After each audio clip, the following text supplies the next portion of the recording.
हरे कृष्ण ग्रंथराज श्रीमद्भागवतम की जय श्रील प्रभुपाद की जय Shrimad Bhagavatam in story form chapter 121 the marriage of Sāmba Canto 10 Duryodhana had a daughter named Lakshmana who was a very highly qualified girl desired by many princes.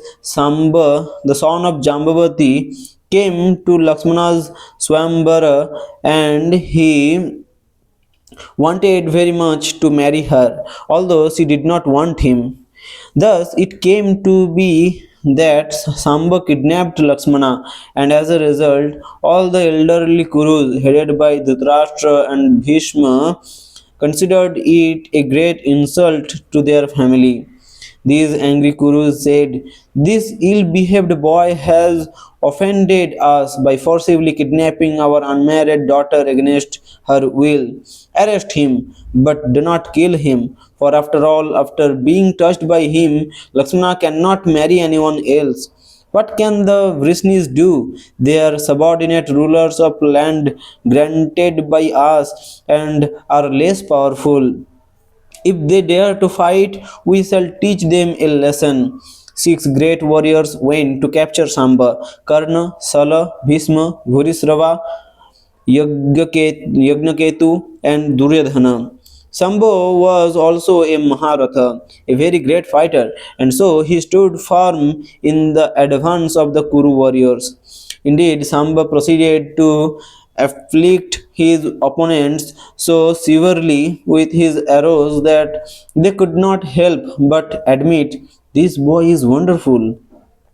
Still, the six Kuru warriors were soon able to disable Samba's chariot by killing his four horses and then broke his bowstring so that he could not continue fighting. Then, although it was improper to fight six against one, the Kurus tied up Samba with great difficulty. After taking away Lakshmana, they entered Hastinapura triumphantly along with their captive. The great sage Narada immediately carried this news to the Yadus, who became very angry at how Samba had been improperly arrested by six warriors. At the urging of King Ugrasena, they quickly prepared for war against the Kurus. However, Balrama did not like the idea of the two dynasties fighting. After pacifying the other Yadus who had already put on their armor, he set out for Hastinapura on his chariot in the hopes of persuading the Kurus to release Samba and his wife. Being accompanied by some Brahmanas and family elders, Balrama shone in their midst like the moon surrounded by all the planets. Upon his arrival, Balrama did not enter the city but made his camp on the outskirts and then sent Uddhava to meet the Kuru leaders.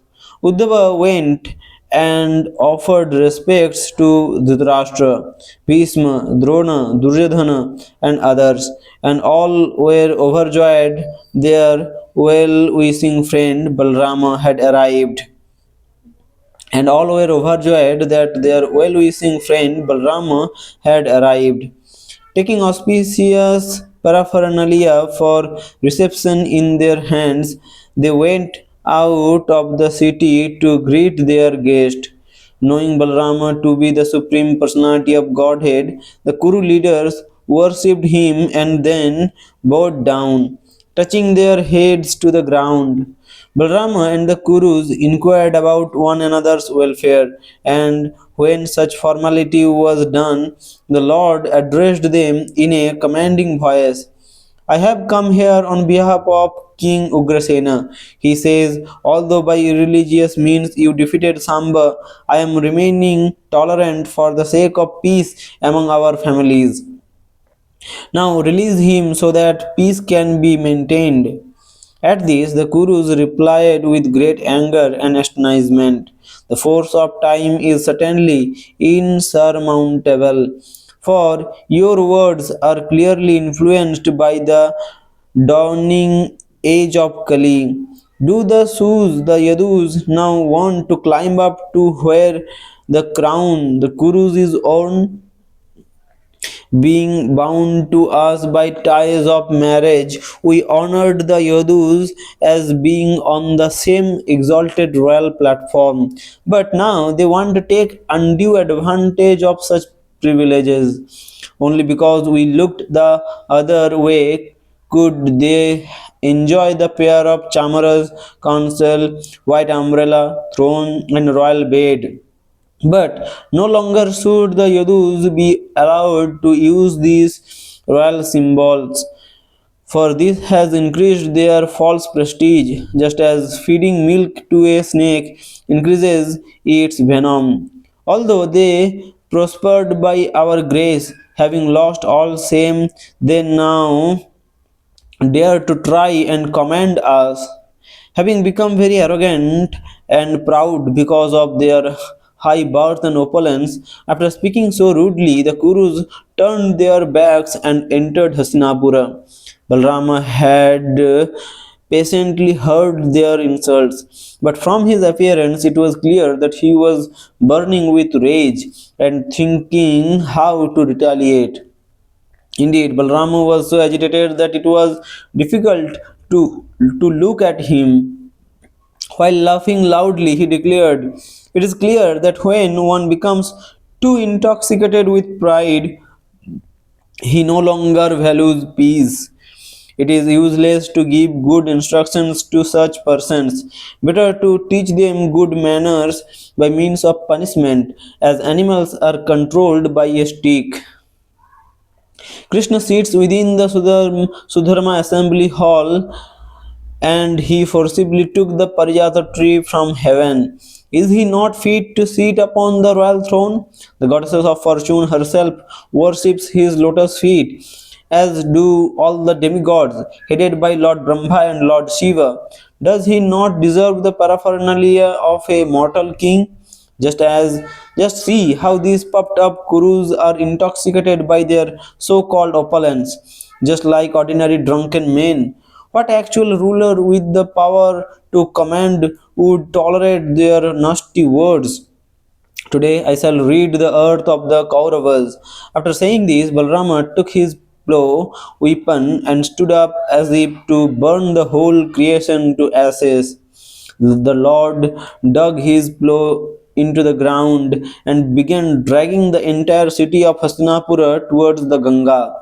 As the whole city shook as if there had been a great earthquake, the Kauravas quickly came to their senses. Then, as Hastinapura was on the verge of being dismantled and was about to fall into the Ganga, the Kauravas placed Sāmba and Lakshmana in front and, along with their families, approached Lord Balrama for shelter. With hands joined in supplication, the Kauravas said, "O Rama, you are the very foundation of everything. Please excuse our offense, for we were ignorant and misguided. Your anger is meant for instructing everyone. It is not a manifestation of hatred or envy.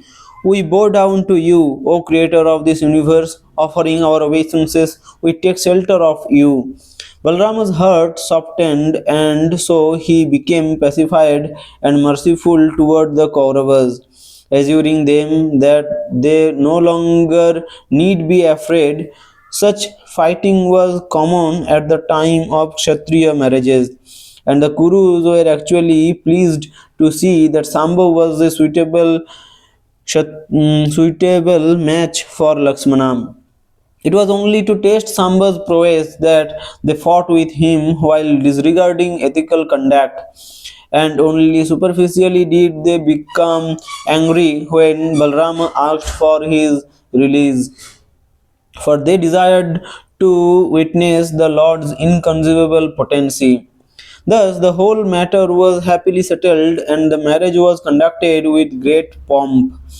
Being very affectionate toward his daughter, Duryodhana gave a large dowry consisting of 1,260-year-old elephants, 1,20,000 horses, 6,000 golden chariots, and 1,000 maid servants decorated with valuable jewelry. Balarama accepted all these gifts and departed for Dwarka.